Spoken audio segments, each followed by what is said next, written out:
Hi and hello मेरी बच्चा party. तो बच्चों आपने दो वेक्टर्स का क्रॉस प्रोडक्ट किया है। पहले कौन से मेथड से किया है? डिटर्मिनेंट मेथड से किया। और मुझे बताते हुए बहुत ही खुशी हो रही है कि जो डिटर्मिनेंट मेथड होता है दो वेक्टर्स का क्रॉस प्रोडक्ट का, वो एक्चुअल मेथड नहीं होता है। जी हाँ, वो एक्चुअल मेथड नहीं होता, वो एक शॉर्टकट तरीका होता है जो कि आपको सिखाया जाता है। तो सर एक्चुअल मेथड क्या होता है क्रॉस प्रोडक्ट का, वही मैं आपको इस वीडियो के माध्यम से बताऊंगा। और यकीन मानिए जो आपका शॉर्टकट तरीका है, जो जिसको आप बोलते हैं कि डिटर्मिनेंट बना के निकालना होता है, वो ज्यादा टफ होता है इन कंपैरिजन टू जो एक्चुअल मेथड होता है। लेकिन कोई भी टीचर आपको एक्चुअल मेथड नहीं बताता है, लेकिन मैं आपको इस वीडियो में अभी एक्चुअल मेथड बताने वाला हूं। ठीक है, तो अपन यहाँ पे दो वेक्टर्स लेते हैं। अपन ने लिया एक A vector 3i cap plus 4j cap plus 2k cap, और एक लिया अपन ने बी वेक्टर।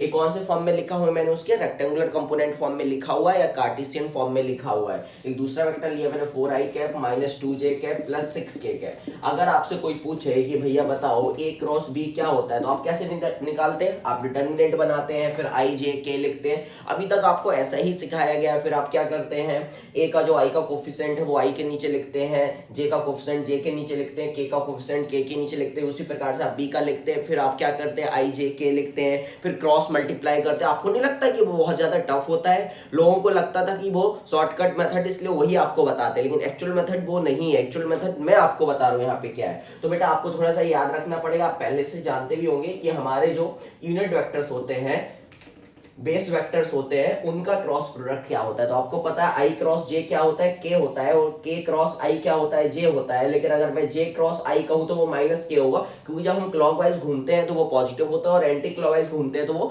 नेगेटिव होता है। अब जैसे आपको जे क्रॉस आई निकालना है, तो जे क्रॉस आई आप ऐसे भी तो जा सकते हो, लेकिन बीच में क्या आ जाएगा, के आ जाएगा, इसलिए अपन को ऐसे नहीं जाना है।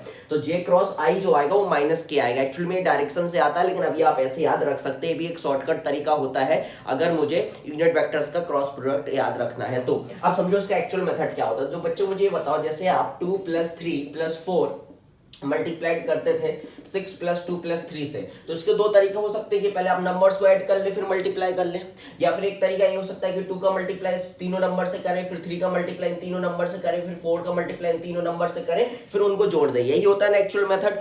हाँ, तो जी हाँ, क्रॉस प्रोडक्ट का भी एक्चुअल मेथड यही होता है कि अगर यहाँ पे a + b + c लिखा हो और यहाँ पे d + e + f लिखा हो, तो पहले a का मल्टीप्लाई करेंगे, फिर b का करेंगे, फिर c का करेंगे। इसी प्रकार से करते हो ना, तो ऐसे ही। अब हो सकता है मे भी आप पहली बार जब आप ये वाला मेथड एक्चुअल मेथड सीखेंगे तो आपको ऐसा लगेगा कि नहीं सर, डिटर्मिनेंट वाला ही ज्यादा आसान होता है, क्योंकि आप उसके क्या हो गए हैं, आज तक यूज्ड टू हो गए, आपने बार बार उससे किया, इसलिए वो चीज आसान लगती है। लेकिन यकीन मानिए आप 2-3 बार इससे करेंगे तो आपको ये वाला मेथड ज्यादा आसान लगेगा। और उस समय तो ये और भी आसान हो जाता है जब इसमें आई और जे हो, और इसमें भी आई और जे हो, और के ना हो दोनों में, या फिर इसमें आई के हो और आई जे हो, मतलब इस टाइप से हो, इसमें से कोई भी एक कोफिशिएंट 0 हो जाए, इसमें से भी कोई आई जे के में से कोई एक कोफिशिएंट 0 हो जाए, तो बहुत आसान हो जाता है। फिर देखो अब मैं आपको करके दिखा रहा हूँ। 3i cap plus 4j cap. हो सकता है आपको पहली बार में टफ लगे ये वाला मेथड, लेकिन ये एक्चुअल मेथड है बेटा क्रॉस प्रोडक्ट का।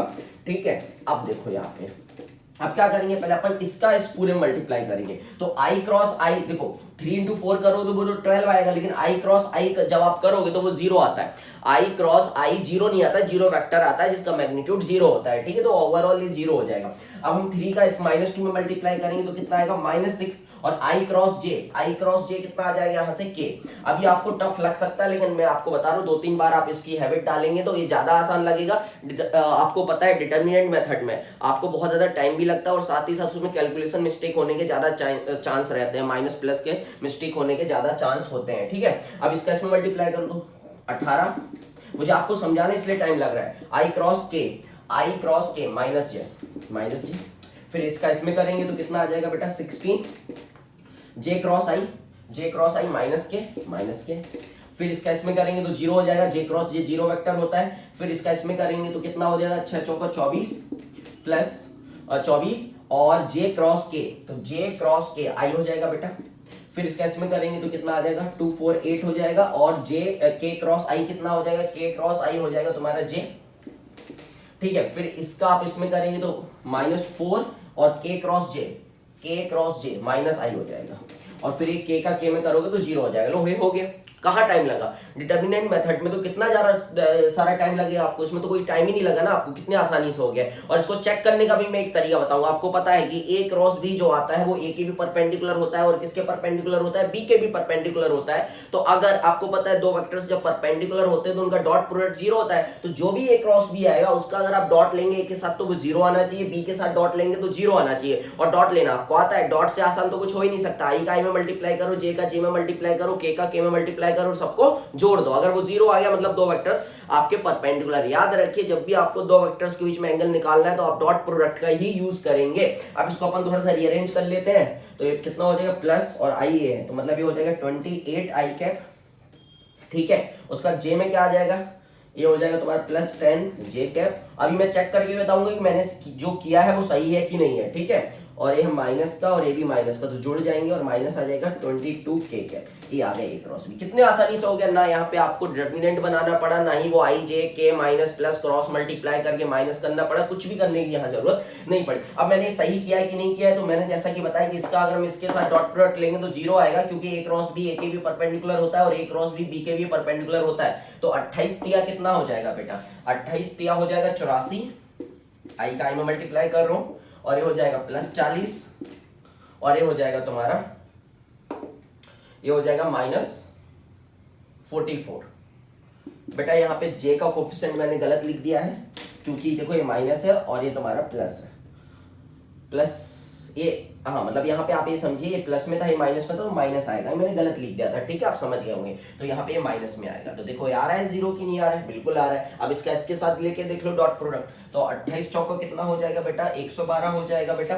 और ये माइनस माइनस प्लस होके प्लस 20 हो जाएगा बेटा। और ये 22 माइनस में आ जाएगा, 22 छक्का कितना हो जाएगा बेटा आपका? 132 हो जाएगा, है ना, माइनस 132। तो ये भी जीरो आ गया, मतलब ये डॉट क्रॉस प्रोडक्ट आपने सही निकाला। तो मजा आया ना? एक्चुअल मेथड देखा ना आज क्रॉस प्रोडक्ट का क्या होता है। तो आज से आप डिटरमिनेंट मेथड से ना करें, मेरी बात माने, और आज आप एक्चुअल मेथड जो होता है क्रॉस प्रोडक्ट का उससे ही क्रॉस प्रोडक्ट निकालें। और आपको ये भी पता होगा कि जब क्रॉस प्रोडक्ट दो वेक्टर्स का जीरो वेक्टर आता है तो पैरेलल होते हैं या तो एंटी पैरेलल होते हैं। और पैरेलल और एंटी पैरेलल अपन एक दूसरे मेथड से भी बहुत जल्दी पता लगा सकते हैं, अपन को क्रॉस निकालने की जरूरत ही नहीं पड़ेगी। वो मैं आपको नेक्स्ट वीडियो में बताऊंगा। अगर आपको ये वीडियो अच्छा लगा हो तो कमेंट जरूर करना, जिससे कि मैं नेक्स्ट वीडियो भी आपको बहुत सारे ऐसे ही ट्रिक बताने वाला हूं, ठीक है। चलिए तो मिलते हैं कभी किसी और दिन किसी नए वीडियो के साथ। जब तक के लिए टाटा बाय बाय।